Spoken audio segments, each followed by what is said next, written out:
Assalomu alaykum qadrli tomoshabinlar. Hammalaringizga xayrli tong. Bugun 11-fevral. Allohimning yana bir xayrli tongi hammamizga muborak bo'lsin. Parrandalarimizni qo'yib yuboramiz. Ular xillab chiqib kelishini qarang.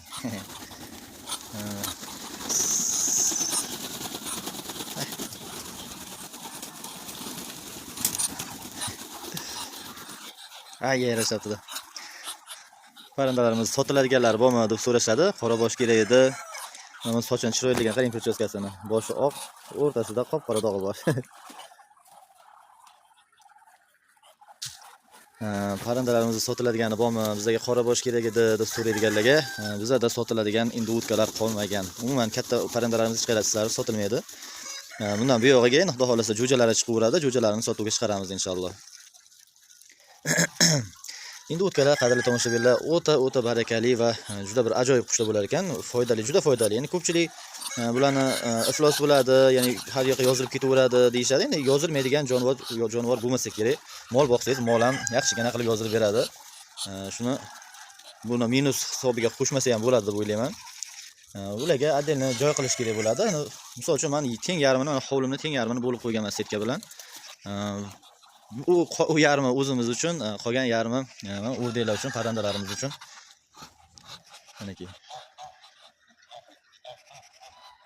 Endi kelajakda balki dalaga chiqib ketgan taqdirimizda ham, balki ferma qila olgan taqdirimizda ham, xudo xolasa bu yerdan bo'lish niyatim bor. Bunaqasiga bo'lib kelamizda, devor tortib, bu tomoni ko'rinmaydigan holatga keltirib, bu yerda shu parrandachiliklarimizni davom ettiraveramiz inshaalloh. Shunaqa niyatim bor. Endi sizlar misol uchun bir 10 metrga 10 metrmi yoki 20 ga 10 mi hovlilaringizga misol uchun qancha joy bor, o'sha imkoniyatga qarab, o'shanga sig'adigan, o'shanga yetarli bo'ladigan darajada parranda boqsanglar bo'ladi misol uchun.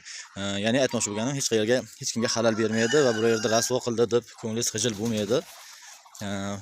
Lekin bulardan keladigan foyda albatta ko'nglingizni xursand qiladi deb o'ylayman. Chunki xo'rozlari 4 kilo, 5 kilo o'rtacha hisobda go'sht qiladi.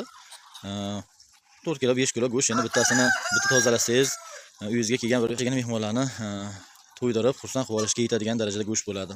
Bundan tashqari makiyonlari tirik inkubator, bular hamma parrandani tuxumlarini ochib bera oladi. Endi hamma parranda deganimda tuya qushi tuxumini ocha olmasa kerak, chunki juda katta narsa bo'ladi va bedana tuxumini bostirib ko'rganim yo'q. Bedana tuxumi yumshoqligini hisobiga uni pachoqlab tashlasa kerak deb o'ylayman, lekin fazan tuxumi, ya'ni tovuq tuxumigacha maydasidan kattasidan g'oz tuxumigacha ochtirib ko'rdim. Hammasidan ochib berishdi. Tovuq tuxumini ocha oladimi degan deb so'raydiganlar ham bo'ladi. Shu tovuq tuxumini bemalol ochib bera oladi. Faqat ochadigan kunini bilish kerak. Misol uchun tovuq 21 kunda ochsa, 21-kuni o'sha ehtiyot bo'lib turasiz. Qarab tagiga jo'jalari ochilgan chiqarib olishingiz kerak bo'ladi. Chunki bular oyoqlari tovuqnikidaqa emas, pardali. Shu tuxumlar teshilganidan keyin mo'rt bo'lib qoladi. Va o'sha paytda bular bossa, pachoqlab qo'yishi mumkin. Bularning o'zlarining tuxumlarining po'stlog'i juda qattiq bo'ladi. Bular tuxumlarga ta'sir qilmaydi bu narsa. Lekin tovuq tuxumlari, sisarka yoki fazan tuxumlari ular teshganidan keyin mo'rtlashib qoladi tuxumlari. Teshilgandan keyin pachoqlab qo'yishi mumkin. Shunga ochiladigan kuniga, teshadigan paytiga ehtiyot bo'lib turish kerak bo'ladi. Ana shunaqa gaplar qadrli tomoshabinlar. Endi o'tkalar juda tez ko'payadi. Bularning go'shtiga ham, jo'jasiga ham hozir talab juda kuchli. Mana hozir ayni paytda topolmay yurganlar kim qanchada, juda ko'pchilik o'zi topolmay yuribdi. Qora bosh kerak edi yoki umuman endi o'tka sotib olmoqchi edim degan odam hozir biroz mashaqqat chekishga to'g'ri keladi. Qidirib, chunki bozorlarda bemalol avvalgidek to'lib toshib yotgani yo'q.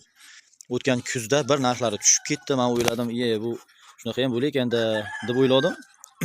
Ya'ni o'zi yil oshgan, tuxum tuqqan, bir partiya jo'ja ochib bergan, ya'ni 1 yil ishlab bergan makiyon endi o'tkalar 50 ming so'mga tushib ketdi narxi. 50 ming so'm. Endi olalari to'g'ri, endi qora bosh emas, olasi.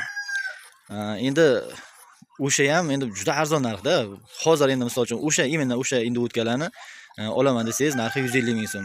Juda borsa 130 ming so'mga olarsiz. Bu o'rtacha narxda aytyapman sizlarga. Endi qayerlardadir to'g'ri, juda endi o'tka ko'p joylar bor. Misol uchun Vodiy tomonlar yoki boshqa tomonlarda, misol uchun ular tomonlarda arzonroq ham bo'lishi mumkin. Lekin aynan bizda Qarshida narxlama shunaqa. Hozir misol uchun Qarshini o'zida qora bosh endi o'tkani 200 ming so'mga ham ola olmasangiz kerak. Juda olsangiz ham 200 ming so'mdan kam ola olmaysiz. Chunki narxlari shunday qimmat bizda. Tovusvoy. Bitta uching qani.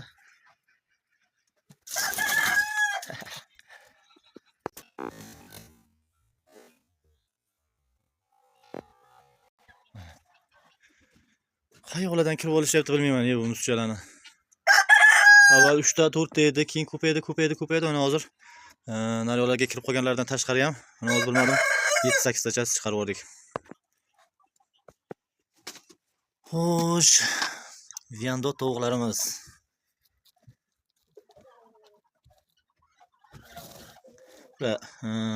Bu tovuqimiz ham nimagadir. Bu Barnavella servis xo'rozimiz ham yaxshi chiqib qichqiryapti endi. Demak, xudo xolasa tuxumga kirib qoladi bu tovuqi ham, yo nasib. Bug'doylari bor ekan. Nimaga bugun ertachi keldingiz deyishyapti. O'rdaklarimiz ham, endi o'tkalarimiz ham, boshqa o'rdaklarimiz ham hech qanday tuxum yo'q. Tuxum to'may qo'yishdi.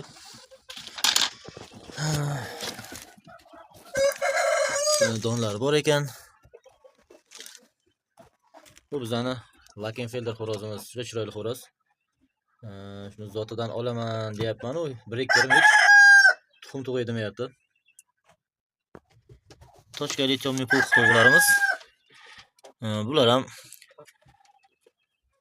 na xo'rozini qichqirganini eshitmayapman hozirgi paytlarda, na tovuqlari qaqaqlamayapti.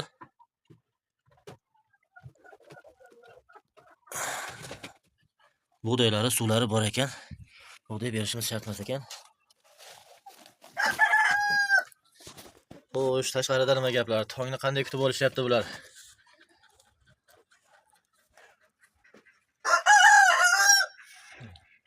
Mazza shularga mazza. Buni qarang. Bularga cho'milishiga doim suv bor. Yomg'irlar yog'ib turibdi. Har 2-3 kunda suvlari to'lib toshib turibdi. Bu yoqda fanerasini tushirib yuborishibdi. O'zlariga jabr qilishibdi. Qanday to'g'rilashadi? Xo'sh, tisarkalarimizga bularga bilmadim, jazo qo'lladim desam to'g'ri keladimi yo shu bir yo'l qidirdim. Bular ya'ni zararli odat chiqarishdi, o'zlarining tuxumlarini choqib yeb qo'yishyapti. Shuning uchun bularga faqat mana shu yerda lampochka qoldirdim va tuxum tug'adigan tomonlarini u yerda lampochkasini olib qo'ydim. Mabodo ko'zi ko'rmasa, tuxumni topa olmasa, yeb qo'ymas, choqib yeyishmas deb, endi bu ham bir variant, bir qo'llab ko'ray dedim. Ko'ramiz. Tuxumlari chunki bizlarga juda qadrli bularni, ayniqsa hozirgi paytlarda. Tuxumlar juda kerak. Inkubatorlarimiz ishlab turibdi уже. Tuxumlarni yetishtirish bo'lmayapti. Qancha tovuqlarimizni kecha bir xo'rozimiz oyoqdan qolib borayotganini payqagan edim. Uncha e'tibor qilmagan edim. Oyoqdan qolib oxiri kecha umuman yura olmay qolgan ekan. Juda chiroyli, kattagina qip-qizil xo'rozimiz edi. Toza qancha xo'rozlarimiz ichidan bir zo'ri chiqqan edi o'sha, shuni olib qolgan edim. Keyin oldimda qarasam, badanini shunaqangi bit bosibdiki, hech nimaga o'xshamaydi. E'tiborsizligimdan ularning hammasini badanlarini bir dorilab chiqishim kerak ekan, lekin bugun ham ishdaman. Ulguramanmi yo'qmi, vaqtim bo'ladimi yo'qmi? Xudo xolasa ishdan kelib bo'lsa ham bir sira qarab ularni dorilab chiqishim kerak ekan. Xullas, tuxumdan qolishiga, tuxum kamayib ketishiga sabab ham balki shu bo'lishi mumkin deb endi shundan gumonsiryapman. Ularni bir dorilashim kerak ekan. Rosa bit bosibdi o'zi ham. Bo'lmasa bu yerlarni dezinfeksiya qilib, dori sepilgan edi, badanlari dorilangan edi. Hammasini bitini to'kkan edik, lekin baribir yana bit bosibdi. Mayli. Xudo xolasa kechga ishdan kelib ularni dorilab chiqamiz. Xo'sh. Bizani g'ozlarimizga qurib bergan uyamizga g'ozlar hech qaysi o'rdakda yaqinlashtirishmayapti. Qaysiki o'rdak kelib boshini suqsa bu yoqqa ko'tarib otib olishyapti, cho'qib, tishlab otib olishyapti. Faqat endi o'tkalar bundan mustasno. Endi o'tkalardan bilmadim, biroz cho'chiydimi? Endi o'tkalarni haydab olmayapti. Lekin o'zlari ham tuxum ham tug'ishmayapti. Bu yerda yotganligi hech qanaqa bir alomat sezilmayapti. Lekin shu uyani qo'rg'ilashyapti-yu. O'zlari ham tuxum qo'yayotganini sezmayapman. Mayli. Tuxum ham tug'ib qolishar. Endi o'tkalarimiz u tomonlardagi uylarga kirib ketib qolishyapti. Begunoklarimizni tomlarida yomg'irdan yig'ilib qolgan suvlarni cho'qilab, yomg'ir suvi tozada, baribir shirin suv. Boshqa suvlardan, shu suv, artezan suvlardan bezib qolishgan. G'ozlarimiz bizani yil oshgan g'ozlar, bular allaqachon tuxumga kirib ketish kerak edi. Bilmadim nimaga tuxumga kirishmayapti. Balki atrofda boshqa turdagi o'rdaklar ko'pligi sababli bo'lyaptimi? Bilmadim, tushuna olmayapman. Chunki men yil oshgan g'ozlarni bilaman, ular qish bilan ham tuxum to'qib chiqish kerak edi. Ko'rganman ko'zim bilan. Shu dekabrlarda ham tuxum tinimsiz to'qib qolishadi bular. Lekin bizning g'ozlar bilmadim, tuxum to'qmayapti. Shuning uchun ham qadrli tomoshabinlar, mana ko'rsatadigan video qo'ying deysizlar. Videoda menda ko'rsatadigan yangilikning o'zi yo'q-da. Bir effekt yo'q, qaniydir. Nima desam? Mana bunaqa bo'lyapti deb bir maqtanadigan narsa yo'q. Shuning uchun ham ko'p ham video qilib o'rganmam kelmaydi. Bir savol-javoblar uyushtirdim, shu savol-javob orqali biroz qiziqish bo'ladi. Ya'ni tomoshabinlarga ham, o'zimga ham bir qiziqish bo'ladi. Qanday bir video olishga sabab bo'ladi desam, uni ham kimlardir ma'ruza qilish, savol-javob qilish sizga emas, falon edi, chunon edi qilib tashlashibdi. Mayli, unda hammaning fikri har xil. Lekin o'tgan savol-javoblarimizga kelsak, o'tgan safargi savol-javoblarimizda to'liq to'g'ri javob bera olgan odam bo'lmadi. Ya'ni bitta savolda ko'pchilik adashdi. Birinchi jihod kimga buyurilgan edi? Qaysi payg'ambarga birinchi jihod, ya'ni jang qilish buyurilgan edi degan savolimizga ko'pchilik Muhammad alayhisalomga buyurilgan edi deb javob berishibdi. Yo'q, nimaga endi Muhammad alayhisalomdan oldingi payg'ambarlar jang qilmaganmi? Sulaymon alayhisalom tinimsiz jang qilgan, qancha joylarni musulmon diniga kirishiga sababchilardan bo'lgan. Boshqa payg'ambarlar ham jangchilar bo'lgan-ku. Nimaga Muhammad alayhisalom jangga birinchi farz qilingan bo'ladi? Birinchi jang qilgan Idris alayhisalom emasmi? U Odam alayhisalom yaralish davridan boshlab kelyapmiz. Darsliklarni, ya'ni Abdulloh domlarini darsliklarini boshlanishidan, payg'ambarlar tarixi darsliklarini boshlanishidan kelyapmiz. Odam alayhisalom haqida savollar berdim.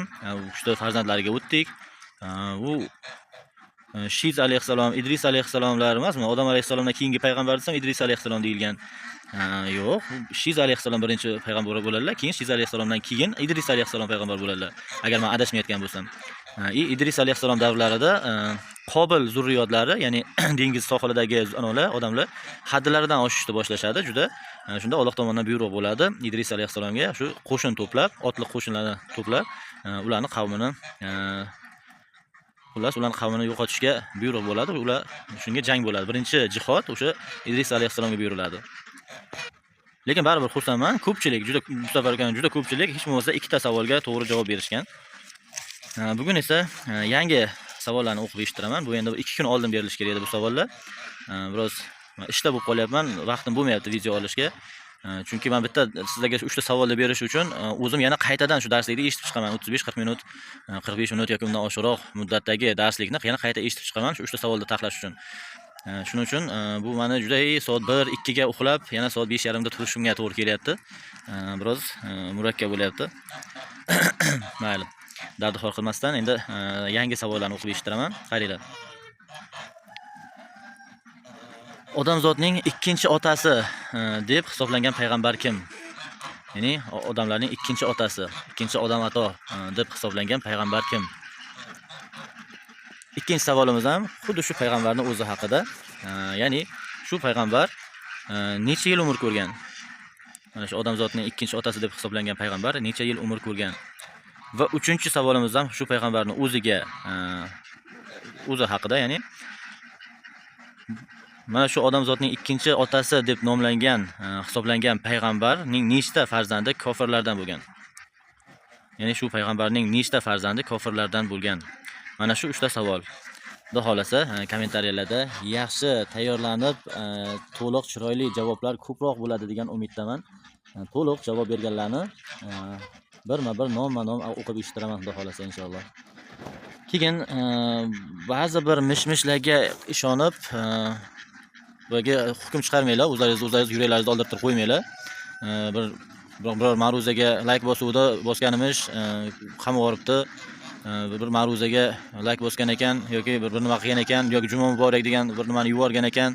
bunday qilib yuboribdi degan mish-mishlarga juda katta e'tibor berib yubormanglar. Chunki men misol uchun shu vatanda mana shuncha yildan beri 34 yildan beri yashayotgan bo'lsam, hali bunaqa narsani ko'rmaganman to'g'risi. Hatto bir guvoh bo'lmaganman, yonma-yonimda shunaqa bo'lganini eshitmaganman.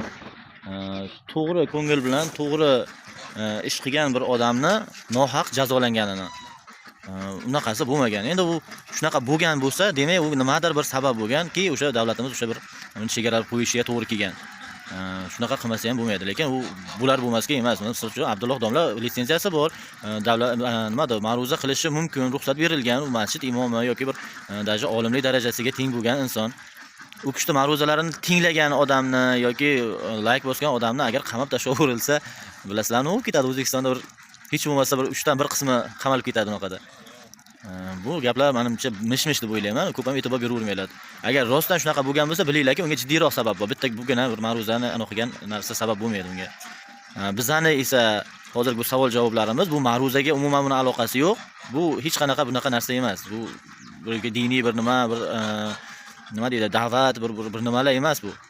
Bu shunchaki mana ro'za Ramazon oylari kelyapti. Shunga bir endi bir Allohimizni eslatadigan, Allohni eslatadigan bir nimadir bo'lishini xohladim men. Shuning uchun payg'ambarlar tarixidan savol-javob bu. Bu payg'ambarlar tarixi darsliklarga ham kiritilgan, maktabda ham o'qitilgan, din tarixi o'qitilardi oldimizga. Hozir ham maktablarda bormi yo'qmi bilmayman. Din tarixida maktablarda bo'lgan payg'ambarlar tarixini o'rganardik biz. Buni hech qanaqa yomon joyi yo'q. Shuning uchun bo'lgan yuraklaringizni baquvvatroq qilib, savollarga yaxshi tayyorlanib, bemalol javob beraveringlar. Xudo xolasa hammasi yaxshi bo'ladi inshaalloh. Mayli qadrli tomoshabinlar, bizning vaqtimiz juda chegaralangan. Xudo xolasa keyingi videolarda ko'rishguncha hammalaringizga Allohning xayriyatlarini, barokatlarini tilab qolaman. Assalomu alaykum va rahmatullohi va barakotuh.